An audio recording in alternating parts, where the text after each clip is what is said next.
New पॉलिटेक्निकला admission घेतलं I T या field क्षेत्रात जायला.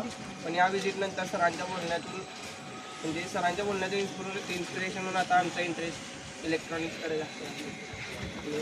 सरांच्या भाषणामुळे आमचं मन चेंज झालं. ठीक आहे, म्हणजे इलेक्ट्रॉनिक्समध्ये आवड निर्माण झाली तुम्हाला.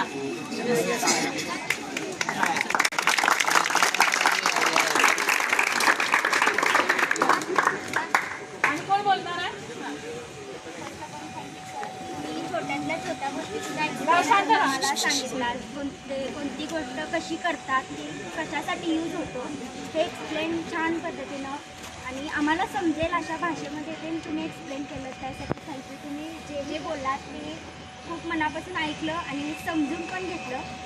पुढे आम्हाला ते सोपंही जाईल समजून घेण्यात. पुढचं काही फ्युचर करणार त्याच्यात इंटरेस्टही खूप वाढेल.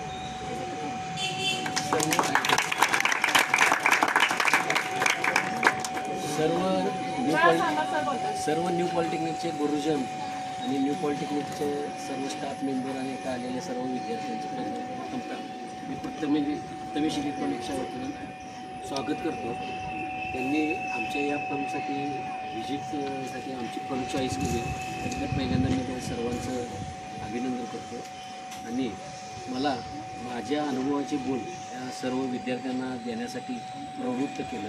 आणि मी माझ्या मनात काहीही न हे करता सर्व विद्यार्थ्यांना जे मार्गदर्शन केलं, खरोखरच आजपर्यंतच्या ज्या इतिहासामध्ये जर बघितलं तर न्यू पॉलिटेक्निकच्या फाउंडेशनमुळे मी आज कोणत्या स्टेजला आलो किंवा अक्षरशः जर सांगायचं झालं मराठी भाषेत तर दगडगोट्याचं रूपांतर त्यांनी हिऱ्यात केलेलं आहे. आणि न्यू पॉलिटेक्निक ही म्हणजे खरोखरच एक ज्ञानाची खाण आहे. आणि या खाणीत तुम्ही कशा पद्धतीनं तयार व्हायचं किंवा त्या खाणीतील जे नॉलेज आहे ते नॉलेज तुम्ही कशा पद्धतीने घ्यायचं हे तुमचा वैयक्तिक प्रश्न आहे. मला जे न्यू पॉलिटेक्निकमध्ये मिळालेलं नॉलेज, मी हा एक न्यू पॉलिटेक्निकचा एक माजी विद्यार्थी आहे आणि मला खरोखर न्यू पॉलिटेक्निकचा अभिमान आहे. ज्या ज्या ठिकाणी मी म्हणजे अशा नॉलेजच्या दृष्टीनं कुठं जाईल तिथं मला या न्यू पॉलिटेक्निकने केलेल्या मार्गदर्शनाचा प्रत्येक वेळी फायदा झालेला आहे. आणि तो फायदा मी कॉलेज सोडून बाहेर पडल्यानंतर 30-35 वर्षानंतरसुद्धा आज मला जाणवतं आहे की बाबा मला त्यावेळी जे न्यू पॉलिटेक्निक केलेलं मार्गदर्शन होतं, त्यांनी दिलेलं जे ज्ञान होतं ते खरोखरच चांगलं होतं. ज्यावेळी मी शिकत होतो त्यावेळी असं वाटायचं की आपण जे क्षेत्र निवडले त्या क्षेत्रात फक्त ज्ञानच घ्यायचं आहे आणि इतकं व्हास्ट होतं.